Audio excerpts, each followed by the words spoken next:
آج کے اس دلچسپ تجزیے میں خوش آمدید۔ آج ہم جس کہانی پر بات کرنے والے ہیں اس کا عنوان ہی بہت کمال ہے، چھوٹا دیا بڑی روشنی۔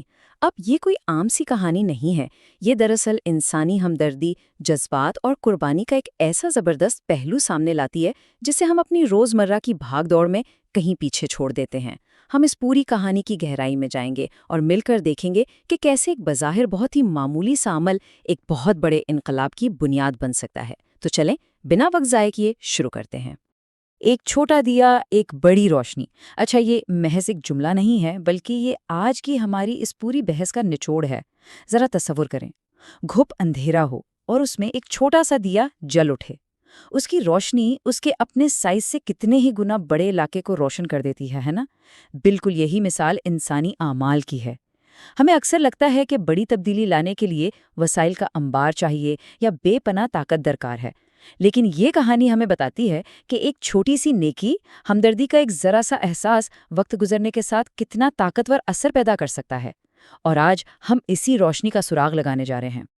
اب یہاں ایک بڑا زبردست سوال پیدا ہوتا ہے، ایک ٹھٹھرتی ہوئی سرد رات، ایک انسان کی انفرادی قربانی اور اس کا اثر ایک پورے کے پورے گاؤں پر۔ کیا واقعی ایسا ہو سکتا ہے؟ بظاہر تو یہ بات ناممکن سی لگتی ہے، لیکن یقین مانیں یہی اس کہانی کا اصل جادو ہے۔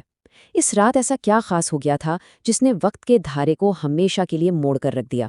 اس سوال کو ذہن میں رکھیے گا، کیونکہ جیسے جیسے ہم آگے بڑھیں گے اس راز سے پردہ اٹھتا جائے گا۔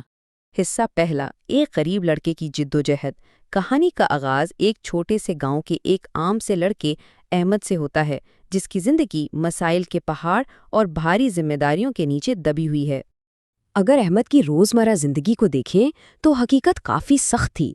ایک طرف تو وہ اپنے بیمار والد کی دیکھ بھال کرتا ہے، یعنی کم عمری میں ہی ایک بہت بڑا جذباتی اور گھریلو بوجھ اس کے کندھوں پر ہے۔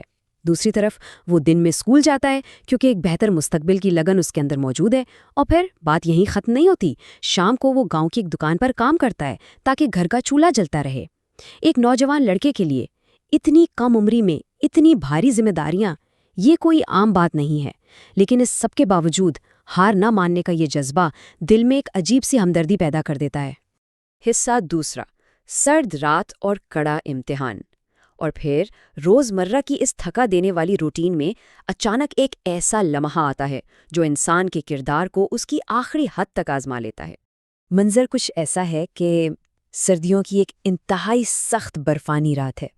یہ وہ راتیں ہوتی ہیں جب سردی سیدھا ہڈیوں میں اترتی ہے اور سڑکوں پر ایک ویرانی چھا جاتی ہے۔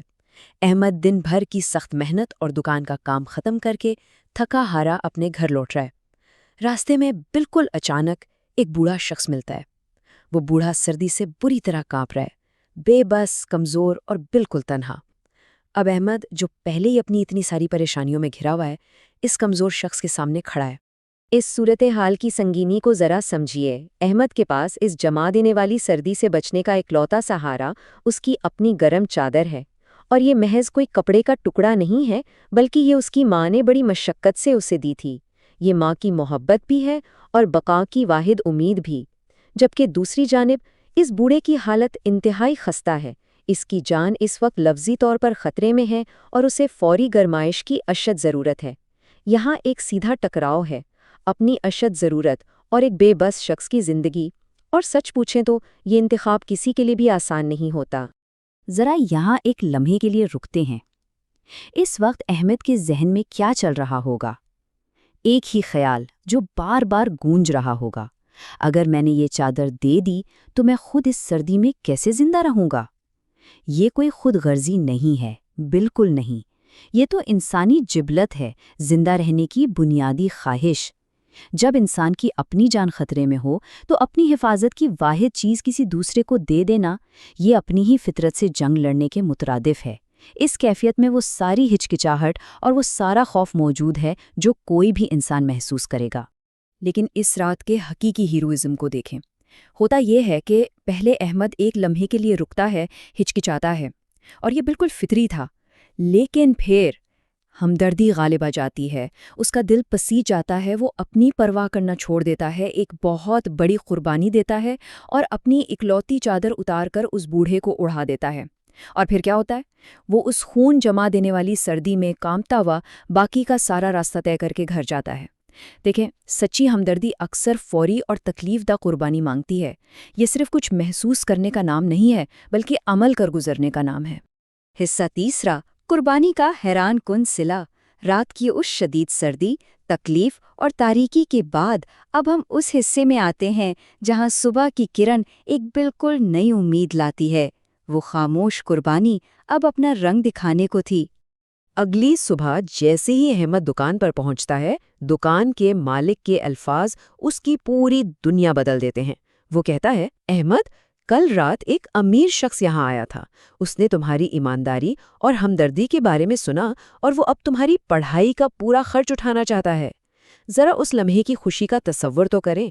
احمد، جو پڑھنے کا جنون کی حد تک شوقین تھا مگر غربت نے اس کے ہاتھ باندھ رکھے تھے، اچانک اس کی زندگی کی سب سے بڑی رکاوٹ دور ہو جاتی ہے۔ ایک ایسی خوشخبری جس کا شاید اس نے خواب میں بھی نہیں سوچا تھا۔ لیکن یہ امیر شخص آخر تھا کون؟ اور بس یہیں آتا ہے کہانی کا وہ زبردست موڑ۔ وہ بے بس، سردی سے ٹھٹھرتا ہوا بوڑھا، وہ کوئی عام شخص نہیں تھا۔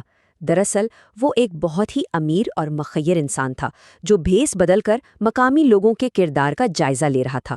وہ ضرورت مند بن کر یہ دیکھنا چاہ رہا تھا کہ کس کے دل میں حقیقی انسانیت زندہ ہے۔ اور احمد نے اس کڑے امتحان میں کامیابی حاصل کی۔ یہ کامیابی اس لیے بھی شاندار ہے کیونکہ اسے دور دور تک اندازہ نہیں تھا کہ یہ ایک عمل اس کی تقدیر بدل دے گا۔ اس شخص نے احمد کے عمل کو بس ایک آئینے کی طرح استعمال کیا جس میں احمد کا بے لوث کردار پوری طرح چمک اٹھا۔ حصہ چوتھا، ایک نیکی کا اثر۔ ایک رات کی وہ چھوٹی سی ہمدردی کیسے وقت اور مکان کی حدود کو پار کر کے ایک وسیع اثر پیدا کرتی ہے، آئیے اب اس کا جائزہ لیتے ہیں۔ وقت کا پہیہ بہت تیزی سے گھومتا ہے۔ وہ سرد رات جس میں اپنا واحد سہارا قربان کیا گیا، اس نے زندگی کا دھارا ہی بدل دیا۔ پھر وہ اگلی صبح آئی جس نے تعلیم کے مکمل اخراجات کی صورت میں انعام دیا۔ اور اب کئی سال بعد کا منظر دیکھیں۔ احمد اب ایک بہت ہی کامیاب اور مایہ ناز ڈاکٹر بن چکا ہے۔ وہی غریب لڑکا جو دکان پر کام کرتا تھا اب معاشرے کا ایک معزز اور بااختیار انسان بن چکا ہے۔ اس ایک واقعے اور تعلیم نے اس کی زندگی کی کایا ہی پلٹ دی۔ اب اس کہانی کا سب سے خوبصورت پہلو دیکھیں۔ ڈاکٹر بننے کے بعد احمد کا اگلا قدم کیا تھا؟ وہ چاہتا تو کسی بھی بڑے شہر میں ایک شاندار، پرتیش زندگی گزار سکتا تھا، لیکن اس نے ایسا بالکل نہیں کیا۔ وہ واپس اپنے اسی گاؤں آیا تاکہ اپنے لوگوں کا مفت علاج کر سکے، اسی مٹی پر جہاں اس نے خود غربت کاٹی تھی۔ یہ احمد کا اپنا ایک انداز تھا اس احسان کو چکانے کا جو کبھی اس پر کیا گیا تھا۔ جس طرح ایک اجنبی نے کبھی اس کا ہاتھ تھاما تھا، اب وہ اپنے ہنر سے اپنے لوگوں کا ہاتھ تھام رہا تھا۔ اور گاؤں والوں کا یہ احساس اس پوری داستان کا اصل نچوڑ ہے۔ یہ سب اس ایک نیکی کا نتیجہ ہے۔ لوگوں کو بخوبی معلوم تھا کہ اس شاندار کامیابی اور آج انہیں ملنے والی اس سہولت کی بنیاد وہ ایک رات تھی جب ایک بچے نے اپنا سب کچھ ایک کامتے ہوئے بوڑھے پر نیوچھاور کر دیا تھا۔ ایک نیکی کیسے ایک کبھی نہ ٹوٹنے والی زنجیر بن جاتی ہے، یہ اس کی ایک لاجواب مثال ہے۔ ایک شخص نے احمد کی زندگی بدلی اور احمد نے آگے چل کر پورے گاؤں کی زندگی بدل دی۔ اور اب اس کہانی کے اختتام پر ایک انتہائی اہم اور گہری سوچ سامنے آتی ہے۔ دیکھیے، یہ کہانی صرف ماضی کے احمد کے بارے میں نہیں ہے، بلکہ یہ آج کے ہمارے بارے میں بھی ہے۔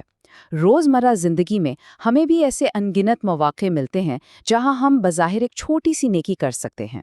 تو سوال یہ ہے کہ آج ہم سخاوت کا کون سا چھوٹا دیا جلا سکتے ہیں؟ وہ ایک چھوٹی سی مسکراہٹ، کسی کی تھوڑی سی مدد یا کسی کے کام آ جانا۔ ہمیں اندازہ بھی نہیں ہوتا کہ اس کا اثر وقت کے ساتھ کتنا بڑا ہو سکتا ہے۔ تو ذرا سوچئے گا ضرور کہ کل کے روشن مستقبل کے لیے آج کون سا چھوٹا دیا روشن کیا جا سکتا ہے۔ اس شاندار کہانی کے تجزیے میں ساتھ رہنے کا بہت بہت شکریہ۔